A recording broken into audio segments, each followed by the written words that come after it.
Olá, bem-vindo a mais um programa Transparência, mais uma pausa na política. Hoje eu converso com as psicólogas Thaís Ferreira e Dariane. Tudo bem com vocês? Tudo bem. Tudo bem. Qual a diferença entre tristeza e depressão? Tem diferença? Sim, tem bastante diferença. É importante a gente começar pontuando, né? Sim. Assim, quando eu vim falar sobre ansiedade, que tristeza é também um sentimento natural da vida e circunstancial. A gente se sente triste por inúmeras situações da vida. Então, a perda de um emprego, o final de um relacionamento, né? A perda de um ente querido. Várias situações da nossa vida nos entristecem. Nós não estamos aquém ou isentos de nos sentir tristes, né? Então, a tristeza faz parte, sim, da nossa vida, né? É importante pontuar que a gente vive numa sociedade em que a gente tem que ser feliz o tempo todo. A gente entra nas redes sociais, a gente vê as vidas perfeitas, todo mundo rindo, como se ninguém passasse por situações difíceis, momentos de tristeza. E isso é uma inverdade, né? Porque a tristeza é, sim, um sentimento natural da vida e que todos nós somos acometidos em várias circunstâncias da nossa vida, né?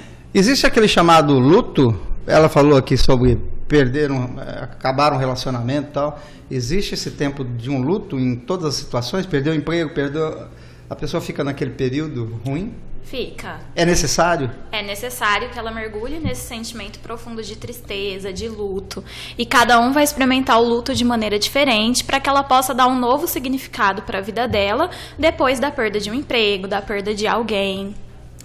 Então, isso é extremamente natural. É normal, faz parte da vida, né? Realmente a gente vive esse luto a partir de diversas situações da nossa vida, esse momento de tristeza, né? Viver o luto é viver essa perda mesmo. E é necessário isso para que a gente consiga ressignificar, ou seja, dar um novo sentido para aquela situação e buscar outras maneiras, estratégias e possibilidades. Existe às vezes um comentário entre as pessoas que dizem assim: nossa, você largou fulana, mas fulana não saiu de dentro de você ainda. Ou o emprego. Você saiu do emprego, mas o emprego não saiu de você ainda. É esse que é o tempo do luto?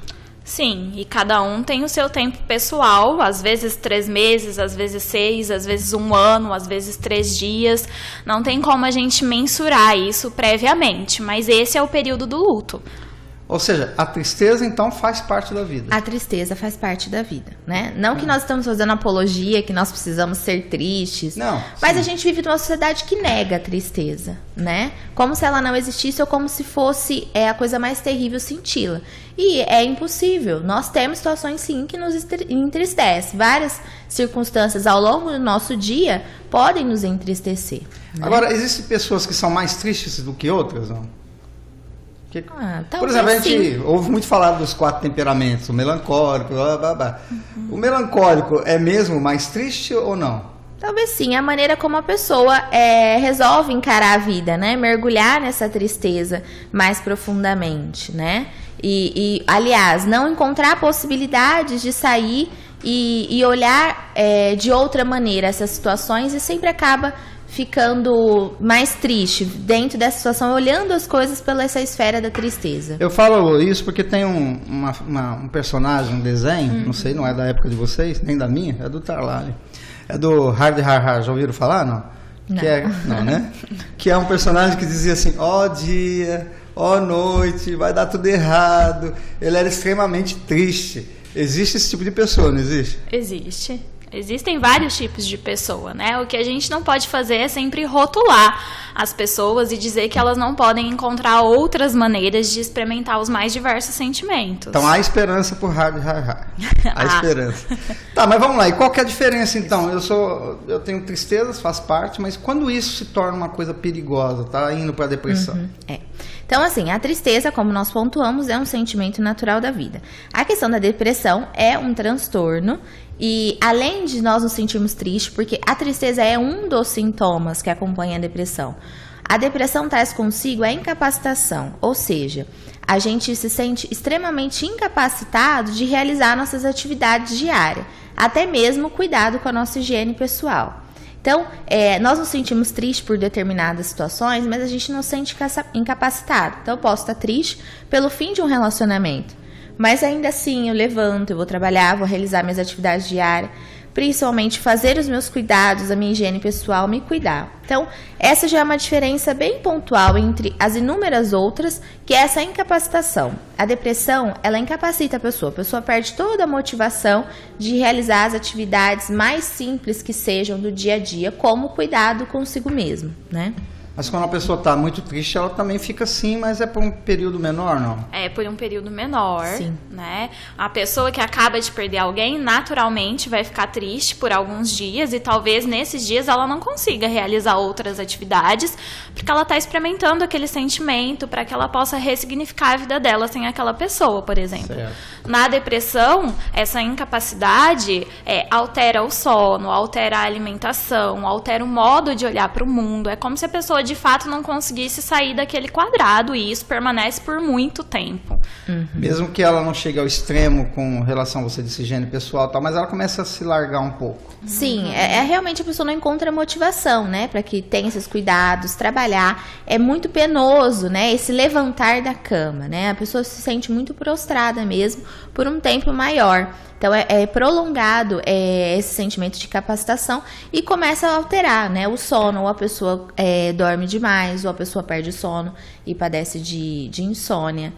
Em relação à alimentação, a pessoa pode ou comer desenfreadamente, né, ou então ela começa a perder o apetite, e aí as pessoas no entorno começam a perceber essas mudanças, né, ou uma perda de peso muito espantosa em um período curto, ou um ganho de peso muito grande, né, em curto período de tempo, alteração de sono. Há uma mudança. Há uma mudança muito grande. O isolamento, né, a pessoa não sente vontade de interagir com outras pessoas, né? Esse é um dos sintomas também. Também é um dos sintomas, é o isolamento, né, a pessoa não se sente capaz de interagir com as pessoas. Ela começa a ficar dentro dela mesma, Sim. quietinha, ela com ela. Isso. É isso? O sono, você diz, a pessoa fica com insônia ou dorme muito? Ou ambas as Pode ser situações? ambos. As alterações, porque assim como a Thaís disse, né, cada pessoa experimenta de uma maneira. Assim como na tristeza, não tem uma quanto regra, não tem é uma a ciência regra, exata. né? A gente pode dizer que são manifestações que vão sendo evidentes nessa pessoa, mas cada um vai manifestar e viver essa depressão de uma maneira. A gente tem que sempre lembrar que, apesar de nós termos alguns sintomas que indicam o diagnóstico, cada pessoa é única, né? Todo o contexto de vida dela é único e a gente precisa respeitar essa individualidade, né? E a partir dela entender como essa pessoa está vivendo essa depressão. E assim, a família acaba sofrendo também, porque quer ajudar, não consegue. O que a gente pode falar agora para a família primeiro? O que a família tem que fazer ou que não deve fazer? Acho que também não há uma regra muito específica para isso, né? Porque quando a gente vê isso na sociedade, a pessoa se torna improdutiva, mas nem sempre ela deixa de trabalhar e deixa de realizar suas atividades. Mas há uma alteração no modo como isso acontece. Certo. Às vezes a família pode achar que isso é frescura, Sim. que a pessoa está com preguiça, que ela não quer levantar propositalmente. Acho que a única regra, assim, é a família respeitar o que está acontecendo, entender. Respeitar o momento. Respeitar o momento. Se possível, acompanhar até as consultas médicas, incentivar aquela pessoa a procurar ajuda profissional. Tá. Geralmente a família às vezes diz assim, você tem tudo para ser feliz, você não pode estar assim, ela não está entendendo o que está passando com ela. Esses são os mitos que tomam as pessoas e gera toda essa visão distorcida e preconceituosa acerca de quem tem depressão, que vem sempre esse estigma, isso aí é preguiça, é falta de vontade de trabalhar, não quer saber de trabalhar, é preguiçoso. E não é isso, né? Precisa entender que isso é sim uma doença, precisa ser cuidada e respeitada. E a melhor maneira da gente ajudar o outro é ouvi-lo, se pôr num papel de escuta e se pôr à disposição. Olha, em que eu posso te ajudar? Respeitando mesmo a vontade do outro. Embora o outro esteja adoecido, ele é uma pessoa que tem vontades e também precisa ser respeitado e ouvido, né? Então, ao invés de nós já chegarmos com esses rótulos, isso vai fazer a pessoa se sentir cada vez mais sozinha. É a gente ouvir. De qual maneira eu posso te ajudar, né? Como que a gente pode resolver essa situação? Estar sempre à disposição, porque a pessoa também com depressão, ela vai ter muita dificuldade de pedir ajuda, né? Porque ela sempre acha que ela é um peso, que ela é um fardo, que ela tá sozinha. Então, o que os outros vão dizer, exatamente, eu tô desse jeito. Então, o círculo de amizades, os familiares, tem uma função muito importante, né? De realmente transformar uma rede de acolhimento, de estar sempre ali à disposição de ajudá-lo. Então, se oferecer ao invés de procurar ajuda, aquela coisa de dizer, se você precisar, eu tô aqui, né? Essa pessoa vai ter muita dificuldade de ter essa iniciativa de buscar essa ajuda. Então, é muito importante que as pessoas se ofereçam. Hoje eu vim aqui passar o dia com você, hoje a gente vai cozinhar juntos, enfim, entender aquilo que a gente sabe que agrada aquela pessoa e se pôr à disposição de estar ali, né, vivendo a situação. E quando a pessoa tem dificuldade de falar com os familiares, com os amigos, é hora então dela procurar um profissional. Sim. É isso? Ou a hora já foi antes? Mas nesse momento, principalmente. Nesse momento, principalmente. No momento que ela percebe que ela não tem conseguido mais pedir ajuda, que o sentimento de culpa fica muito pesado, que ela já se tornou improdutiva. Esse é o momento de procurar ajuda profissional, né? Se pudesse ser antes, melhor. Mas antes, a gente fica tentando disfarçar que aquilo não está acontecendo. A gente, às vezes, não sente nada e não consegue entender o que é aquilo que está acontecendo dentro do nosso corpo, da nossa cabeça. Então, fica muito difícil saber que é o momento de procurar ajuda no início. A depressão, ela pode trazer outras doenças? Pode acarretar, sim. Mas cada caso é um caso. Cada caso é um caso. Essas comorbidades vão depender do caso de cada pessoa, né? Pode também vir com questões físicas, mas também pode acarretar em outras. Mas isso é muito variável, né? A gente não pode estabelecer padrões, porque cada pessoa é uma pessoa e vai ter inúmeras outras coisas envolvidas a partir do contexto dela. Agora, aquela pergunta, a depressão tem cura? A depressão tem tratamento, sim. As pessoas precisam buscar a ajuda dos profissionais, o psiquiatra, o psicólogo, né? O psiquiatra é o médico, vai fazer uma avaliação para saber qual é a necessidade, se é necessário, sim, fazer o uso de medicamento e vai indicar o mais adequado para aquele caso. E o psicólogo vai ajudar nessas questões emocionais. A gente vai ter um espaço de escuta e vai ajudar essa pessoa a entender o que é isso, como ressignificar esse processo, né? Em alguns casos é necessário, então, a interferência do psiquiatra. Sim, é a maior parte. Às vezes, é um trabalho em conjunto. Precisa de uma medicação para ajudá-lo. Sim. Não quer dizer, às vezes as pessoas ficam muito preocupadas. Nossa, eu vou no psiquiatra, estou tomando remédio de louco, isso aqui. Não tem a ver, né? Esse mito a gente precisa desfazer, né? Sim, com certeza, né? Porque o psiquiatra, ele vai, a partir da necessidade, indicar o tratamento mais adequado, né? É muito comum nos tratamentos de depressão que haja esse casamento, né? Entre psiquiatra e psicólogo. Porque, principalmente, nós acreditamos muito que só o tratamento medicamentoso não não surte o efeito necessário do que também fazer a terapia. A terapia vai ajudar e muito a ressignificar todo esse processo. Agora, a depressão, ela tem faixa etária ou atinge qualquer idade? Não, pode atingir qualquer idade, só que isso vai se manifestar de diferentes maneiras a partir da faixa etária daquela pessoa. Adolescentes hoje têm passado muito por isso. A gente vê o nível de suicídio. O que está acontecendo com o mundo? O que vocês dizem? Uma incógnita. Mas vocês acham que essa coisa de redes sociais e muita exposição, isso está influenciando muito, não? O que vocês? Eu acredito sim que tem uma parcela muito grande, né? Dessa questão das redes sociais. Eu até disse no outro programa sobre essa coisa de nós estarmos muito conectados e ao mesmo tempo muito sozinhos, né? Então, essa maneira como a gente tem levado a vida, tudo no automático, a gente não tem tempo para sentir, a gente não tem tempo para adoecer. Porque a gente fica tão conectado nas redes sociais, a gente só vê vidas perfeitas, né? Pessoas que viajam, pessoas que fazem a dieta, né? Inclusive, nós estávamos falando sobre o Janeiro Branco, que é essa campanha que nós temos de incentivo à saúde mental. Já que em janeiro é o mês daquelas resoluções de ano novo, né? Bom, eu preciso cuidar do meu corpo, eu tenho que emagrecer, então todo mundo vai pra academia, todo mundo começa a dieta. Mas a gente é difícil escutar uma pessoa falar, bom, eu vou começar a terapia, eu vou começar a pôr em ordem a minha vida emocional, né? Todo mundo faz resoluções de ano novo vinculado ao corpo, vinculado à dieta, em obedecer esses padrões sociais, né? E o nosso comprometimento com a nossa saúde mental? Será que a gente ouve no ano novo, nossa, eu preciso me cuidar, preciso cuidar da maneira como eu sinto as coisas, a maneira como eu me relaciono com as pessoas, né? Então, essa campanha do Janeiro Branco vem justamente para incentivar as pessoas a se cuidar, a fazer terapia, a buscar ajuda de profissionais, né? Porque a gente tem vivido no automático. E isso, com toda certeza, gera impactos, principalmente nos adolescentes, que começam a se sentir vazio dessas relações, né? Desse sentir mais profundo.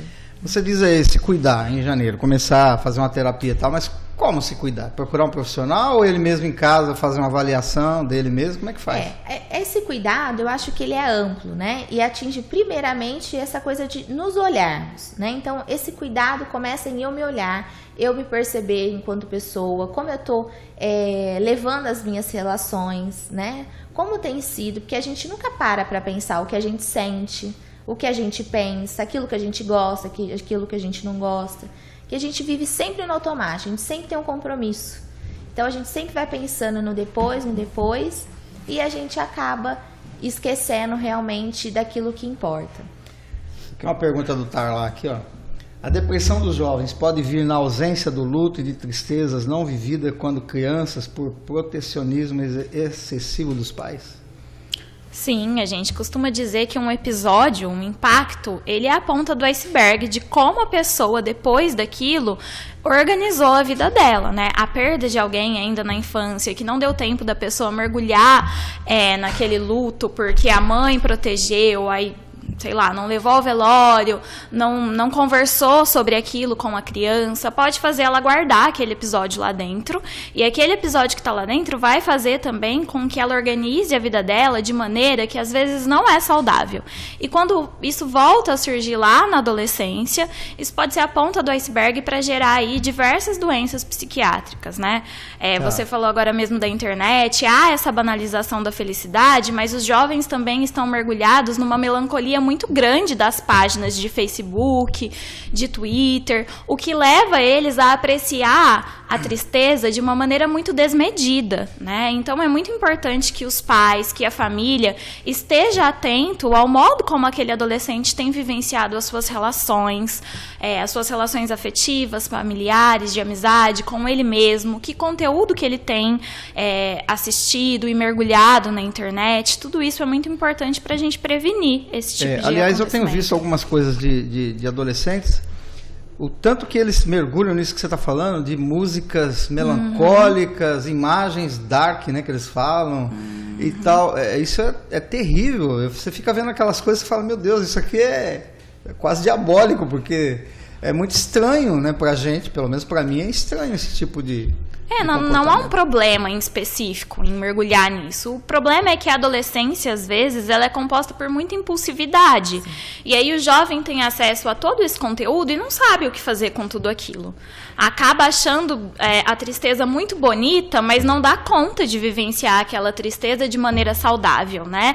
Que é essa tristeza que a Dariane falou, congruente. Essa tristeza, perdi alguém, então tenho que estar triste. Me frustrei, então tenho que estar triste. Quando é que eu tenho que estar triste, né? Como que o jovem faz para lidar com isso? E as profissões que trabalham muito com pressões nas emoções, por exemplo, médicos que assistem pessoas morrerem, né, todos os dias, tem que dar a notícia, bombeiros que chegam no local e tem lá uma criança presa na ferragem, aquela carga emocional. E eu estava falando com você outro dia sobre pastores, padres que têm passado por depressão. Esses tipos de profissões assim estão sujeitas mesmo a mais esse problema, porque as pessoas acabam não falando. O pastor não vai ficar falando para ninguém que ele está com depressão, porque é o receio das pessoas dizerem, poxa, mas se você está com depressão, como é que você vai me aconselhar, não é? E às vezes até um peso para isso. O bombeiro, ele se depara com aquela situação e ele não tem tempo de chorar, porque ele tem que salvar os outros. Sim. E ele leva aquilo para casa. E em casa ele não manifesta aquilo. E uma hora ele vai ter uma explosão. Como é que fica isso? Essas profissões, elas são geridas por muita sobrecarga, né? Sim. A sobrecarga de ter que dar conta de um episódio, de um acontecimento, para poder ajudar o outro, né? Se a pessoa estiver mentalmente saudável, ela entende que para ela dar conta daquilo, ela não pode levar para casa, ela tem que resolver ali, ela tem que ter uma boa relação com essa temática morte, não pode ser um tabu, porque as pessoas morrem mesmo, isso é decorrente da vida, e eu sei que quando a gente fala de acidentes, isso parece muito mais triste, muito mais grave, mas para que essa pessoa tenha condição de ajudar o outro, ela precisa estar bem com ela mesma, né? Então ela tem que olhar para isso de uma maneira muito diferente e não desastrosa, mas como ela é gerida por muita sobrecarga, às vezes essas pessoas acabam adoecendo porque elas não dão conta e não dá tempo delas cuidarem da sua própria saúde mental. E isso que você falou sobre ter esse receio de buscar ajuda, a gente também precisa romper com isso, né? Que apesar dessas profissões, são pessoas como qualquer outra, a gente está na posição de ajudar o outro, mas a gente também precisa ter consciência que para ajudar o outro a gente tem que ter saúde. E para a gente ter saúde, muitas vezes a gente precisa recorrer a outras pessoas, como se fosse uma rede. Então, desmistificar essa ideia. Eu sou um líder religioso, eu sou um médico, eu tenho como função salvar vidas. Mas para eu poder me doar ao outro, me expor à disposição, eu preciso ter certeza que a casa está arrumada, né? Arrumada minimamente, que eu também me cuido. Porque se a gente negligencia o nosso cuidado, como que a gente se põe à disposição de aguentar uma dor, como, por exemplo, essas profissões que lidam com a morte, né? Então, isso precisa estar muito resolvido para eu poder separar o que é meu e aquilo que é do outro. A gente teve 2 casos muito famosos, do padre Marcelo e recentemente do padre Fábio de Mello, né, que assumiu que estava com depressão. Você acha que eles, como figura pública, dizendo isso, ajudam os outros? Com certeza, principalmente porque um dos tabus que permeiam a depressão é a falta de fé. Então as pessoas, além de dizer que falta de fé, que é uma preguiça, que a pessoa que não tem vontade de trabalhar, né, que isso é frescura. Uma das principais tabus que permeiam, né, o principal mito que permeia é a falta de fé. Isso daí é falta de Deus, né? Você não... E aí, para um líder religioso, isso ficaria terrível, né? Entendeu? Então, isso é falta de Deus. É um absurdo esse negócio. A falta de Deus. Então, é importante essas pessoas trazerem à tona que padecem de depressão, né? Porque isso demonstra que, de fato, são líderes religiosos. E ainda é capaz as pessoas falarem, então é de mentirinha, né? E, na verdade, não é isso. Antes de ser um líder religioso, ele é uma pessoa, né? Exatamente. É um ser humano, né? Exatamente. Né? Então, a depressão precisa ser vista realmente como uma doença, como um transtorno que precisa ser cuidado com seriedade, né? Assim como a gente cuida das doenças físicas, né? É uma doença que também precisa ser cuidada e desvincular de todos esses mitos, principalmente de que é falta de fé. Agora, não dá para a própria pessoa dizer dela mesma, eu estou com depressão, né? Hoje é muito comum as pessoas falarem, eu estou com depressão, porque elas vai lá no Dr. Google, vê lá alguns sintomas e é preocupante isso também, né? A pessoa já... Fora a partir de que se enquadra nos sintomas e se automedica, né? Fala com um amigo, eu estava sentindo isso e eu resolvi usar determinado medicamento e isso me ajuda. Faz que isso te ajuda também, né? E isso é um perigo muito grande. A automedicação não é indicada em nenhum caso, né? E também essa coisa de nós encontrarmos um diagnóstico. Eu vejo essa busca pelo Dr. Google como uma necessidade de dar um sentido para aquela angústia. É uma coisa que eu estou sentindo, eu não sei o que é, e eu preciso dar um nome para isso. Por pior que seja, eu dando um nome, é como se eu já tivesse aquela muleta para me apoiar. Não, eu tenho depressão. Então tá, agora eu já sei o que é, né? E é muito melhor a gente lidar com essa situação. E é importante também, como a gente disse, a gente ter essa diferenciação entre o papel do psiquiatra e o papel do psicólogo. O psicólogo não prescreve medicamento. O psicólogo é um profissional também da saúde mental, mas nós vamos cuidar da parte emocional, em várias questões, a maneira como a pessoa lida com as relações, né? Então, a nossa formação é totalmente diferente do psiquiatra. O psiquiatra tem por formação a medicina e posteriormente a residência em psiquiatria. E ele, então, é apto para que também faça prescrições medicamentosas, né? É importante fazer essa diferenciação, porque as pessoas têm muita dúvida entre o papel do psicólogo e o papel do psiquiatra, quem pode dar remédio, que tem pessoas que procuram a gente. Doutora, eu tô precisando de um remédio, eu não tô bem.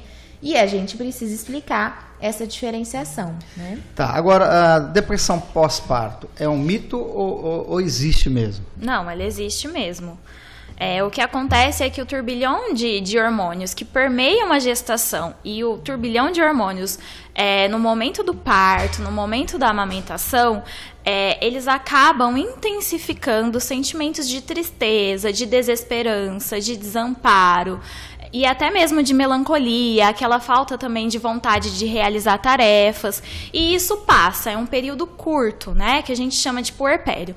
O problema é quando todas essas sensações se intensificam, de maneira que a gestante já não sente, a gestante não, né, a mãe já não sente mais vontade de cuidar do bebê, de desfrutar com ele de momentos prazerosos, de se cuidar quando ela tem tempo para isso, quando há uma rede de apoio para isso. Aí esses sentimentos se intensificam e a gente chama de depressão pós-parto. Tem tratamento, é passageiro se a pessoa fizer o tratamento adequado, se ela procurar o ginecologista, que vai encaminhá-la ao psiquiatra, prescrever ali a medicação mais adequada por conta da amamentação. Então, a família tem que ficar atenta e não achar que isso é frescura. Isso é real. Isso é real. O que acontece é que muitas vezes, depois que o bebê nasce, a atenção se volta toda pro bebê. Sim. E ninguém mais dá atenção para aquela mãe. Nem pro pai. Nem pro pai. O pai fica com ciúme. Poxa, né? A minha mulher não liga mais pra mim. Começa a ficar com ciúme do bebê, né? Sim, e acontece, não acontece muito. Aí o pai também tá com depressão pós-parto. Mas a gente tá rindo, mas há esse diagnóstico também. De também? Depressão pós-parto paterna. É sim, mesmo? Sim. Olha só, descobri, tá vendo? Então isso é real. É real, né? Claro que no homem isso acontece num número bem menor, porque o homem também experimenta aquele impacto de repente ter que cuidar do bebê, mas também de ter que ser o apoio da mãe, que tá ali, às vezes com ponto, sim, mas ele se sente abandonado às vezes. Ele fala, poxa, ela não liga mais pra mim, não gosta mais de mim. Sim, da mesma maneira que a mãe também se sente abandonada, porque todo mundo volta a atenção somente para aquele bebê. Todo mundo vai em casa querendo ver o bebê, não mais ela. Isso, todo mundo vai em casa querendo ver o bebê, não mais a mãe, mas é a mãe que provê o sustento daquele bebê, é a mãe que mantém aquela criança viva. Então imagina esse conjunto da responsabilidade de ter que manter um ser tão pequeno vivo, de ter que ser mulher, de ter que ser esposa, de ter que ser mãe, com aquele turbilhão de hormônios acontecendo no corpo da mulher. Tudo isso pode levar à depressão pós-parto. Mas pensa no marido, só serve para abrir a porta pro pessoal. Ele abre a porta, todo mundo, oi, tudo bem? Já entra, não nem mais fala com ele. Mas é passageiro, né? É um momento que a mãe e o bebê precisa de mais cuidado do que o homem, né? Não, sim, lógico, não se tá nem pesando aqui. Mas eu tô brincando, mas é verdade, entre nós homens a gente comenta isso. O cara fica meio chateado, poxa, ninguém liga mais pra minha vida. Sim, mas é um momento passageiro também, né? Pro casal, pro homem, pra mulher, porque posteriormente ao nascimento do bebê, em seguida, o homem já volta para a rotina dele. Já pode voltar para o trabalho, já pode voltar para o futebol, já pode ir ali beber a sua cerveja. Não, né? A mãe não. A mãe precisa ficar ali naquele cuidado exclusivo com o bebê, tendo que lidar com o peso que vai voltando, e isso traz uma alteração muito grande no corpo. A amamentação, se deu certo, se não deu. Então, são adversidades externas àquela mulher muito grandes, muito pesadas, né? O que vocês me diriam sobre a licença paternal, já que existe a maternal, nesse momento que a mulher está precisando tanto? Não seria bom os dois ter a licença? Sim. Para ele cuidar da mulher? Já que acontece tudo isso, e acontece mesmo. Sim, acontece mesmo. A mãe passa por momentos difíceis de transformação e até de recuperação do próprio corpo, né? Que ela acabou de dar à luz. Não seria interessante aí uma licença maior para o homem também, para que ele fique lá com ela? Sim, seria interessante para que ele pudesse, né, ser essa rede de apoio mais ativa, já que ele é o pai, participa ativamente da educação daquela criança, e também pela questão que você está falando. Se o homem está em casa experimentando a paternidade, todas essas sensações ruins caem por terra, porque aí ele vai experimentar o dia a dia da mulher e perceber como é pesado mesmo, vai ter um tempo maior para se adaptar àquela mudança na vida da família, vai poder cuidar da mulher. Seria excelente que se o homem estivesse em casa fazendo o papel de cuidar da criança quando ela chora, de ficar com ela para a mãe tomar um banho, de experimentar essas sensações, seria importante até para o vínculo do casal, né? Ou seja, embora o homem possa voltar para o futebol e para a cerveja, não é hora. Porque já que não existe a licença paterna, Não é hora dele estar em casa. É hora dele estar em casa cuidando da cria, cuidando da mulher, mas a gente vive numa sociedade que é estruturada dessa maneira, né? Sim. Em que o homem deve prover do sustento da casa e por isso ele não pode ficar lá cuidando da mulher. Então, para falar sobre isso, a gente precisaria de políticas públicas para mudar toda essa cultura em torno do que é ser homem e do que é ser mulher. E qual é o papel de ser pai e o papel de ser mãe. Mas a culpada são vocês, mulheres. A gente sempre é, né? Sempre é. Porque quando tem os dois em casa, o menino e a menina vai ajudar a mãe e o menino fica no sofá assistindo televisão. Ah, mas isso precisa ser mudado, né? Exatamente. Precisa ser mudado. Você aí quando ele cresce, tona, ele quer continuar no sofá. Ele quer. Você trouxe à tona essa questão da licença paternidade. Eu acho que isso seria, assim, a cereja do bolo para a gente começar a desconstruir esse paradigma, né? De que o homem não está ajudando a mãe, ele está exercendo esse papel ativo de pai. Não é obrigação da mãe. O marido não tem que ajudar, ele tem que estar junto, né? Exatamente. A gente já usa de uma maneira automática, sem pensar, mas a palavra ajudar traz consigo a ideia de que é responsabilidade da mãe. Sim. E eu estou contribuindo para que ela exerça essa responsabilidade. Estou me sacrificando, né? Exatamente. Enquanto, na verdade, a responsabilidade é compartilhada. Ambos precisam estar ali naquela lida com a criança. Não é a coisa de mulher, né? Sim. Fazer todas as coisas de casa, cuidar da criança e o pai prover o sustento. Sim. Há muita gente já tem questionando isso e vendo que nós temos inúmeras formações familiares que rompem com esse estereótipo terrível. Sim, porque né? É uma obrigação do homem estar ali ativo no seu papel. Em alguns países, a licença paternidade é maior. A mulher sai de licença maternidade quando ela pode retornar ao emprego. O homem sai de licença paternidade para continuar cuidando daquela criança enquanto ela ainda depende de adultos. Sim. E isso mostra pra gente que a obrigação é do casal, né? Até isso que você comentou do homem se sentir abandonado, se sentir sozinho, vem muito dessa visão cultural de que a gente tem de que a mulher tem que exercer um cuidado também para o homem. E não é isso. Naquele momento é ela que está precisando ser cuidada e é a obrigação do homem fazer isso, né? Então, se a gente rompe com essa cultura, se o homem consegue desconstruir de fato esse pensamento de que é a obrigação dele estar ali, talvez ele não se sinta abandonado. Sim. Já disse alguém aí que o homem é extremamente dependente da mulher. Calaram-se. Você viu? Calaram-se. Dariane, dá um recado aí então para as pessoas que estão passando por tristezas ou talvez até por depressão. E eu pediria para você dar um recado para as mães que às vezes estão passando por esse momento de depressão pós-parto. Já aproveitando, Thaís, já faça o seu recado, já que a gente está no assunto sobre depressão pós-parto. Acho que a gente precisa aprender a pedir ajuda. É necessário pedir ajuda. Por que eu falo de ajuda? Porque às vezes o homem de fato está lá no trabalho e ele não vai ser a pessoa que pode sair de casa para ir ajudar a mãe no meio do dia a tomar banho, né? Até porque a gente não está falando de ajuda, está falando de obrigação.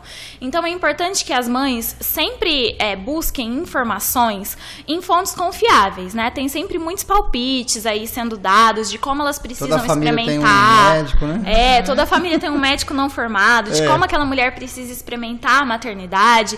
E o que a gente precisa é de informação. Hoje a gente tem acesso à internet, a gente vai às consultas depois que o bebê nasce, então é para o médico, para profissionais que a gente precisa pedir informação. E para a nossa rede de apoio familiar, a gente precisa pedir ajuda. Pedir ajuda para lavar uma louça, para tomar um banho. E quando for sozinha, perceber que existem diversas outras possibilidades de se cuidar daquela criança. Se eu estou muito cansada, então que eu descanse e deixe as outras coisas para depois. E se a família puder não julgar nesse período, já vai ser de grande ajuda. Se não puder fazer nada, então pelo menos que não caia em julgamento. E que os homens cumpram com o seu papel e com a sua obrigação de paternidade, de chegar em casa, já que ele trabalhou o dia todo, e cuidar daquela criança, né? Ah, mas eu já trabalhei o dia todo. Sim, da mesma maneira que a mulher também trabalha o dia todo e tem que voltar para casa e ser mãe, e ser dona de casa. Então, assim, peçam ajuda. Legal. E o seu recado, Dariane? Eu acho importante, hoje, eu prefiro primeiro me dirigir às pessoas que estão em volta de uma pessoa que está padecendo de depressão. Certo. Né? A gente romper com esse estigma de que se a pessoa precisar, ela vai me chamar. Não. Se coloca à disposição. Né? A gente precisa ser mais tomado pela empatia, que é essa capacidade de colocar no lugar do outro. Se o outro está numa situação extremamente prostrado, extremamente desmotivado, ele não vai ter recursos suficientes para pedir ajuda. Então, que a gente se coloque mais à disposição. que a gente respeite mais o outro, de nos colocar para, olha, eu tô aqui para o que você precisar, vamos fazer isso juntos, vamos, eu vou com você, eu tô do seu lado, é pegar a mão do outro, né? Então, a gente está faltando mais escuta.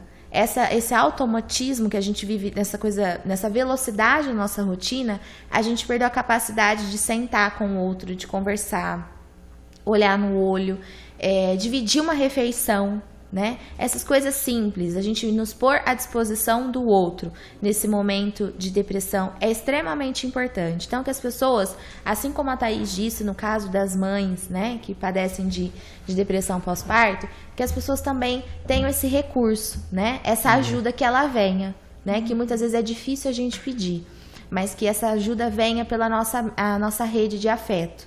Legal. Né?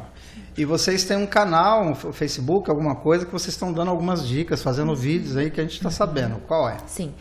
Nós temos uma página no Instagram e no Facebook que chama Dona Terapia. É um projeto desenvolvido por nós, que a nossa intenção é levar a psicologia de uma maneira muito descomplicada. Muito parecido com Dona Terapia. Com 2 N's. Com 2 N's. Dona Terapia. E desculpa, eu cortei você. A intenção é? A intenção é trazer os assuntos da psicologia de uma maneira muito descomplicada. Assim como a gente fez aqui um bate-papo muito descontraído, nós fazemos vídeos falando de temas da psicologia dessa maneira descomplicada, ajudando as pessoas a entender que a psicologia não é coisa de louco, não é coisa de quem está em hospício. E a gente ajuda de uma maneira humorada a desconstruir esses paradigmas da sociedade, né? Então, é uma contribuição também social nossa, que é de difundir essas informações e entender que está muito mais relacionado no nosso dia a dia do que a gente pensa a psicologia. Tá legal. Dona Terapia. Dona Terapia. É isso aí. Tá dado o recado. Muito obrigado, Dariane. Eu que agradeço Muito pela obrigado, oportunidade. Thaís. Obrigada. E você continue com a nossa programação. Tchau, tchau.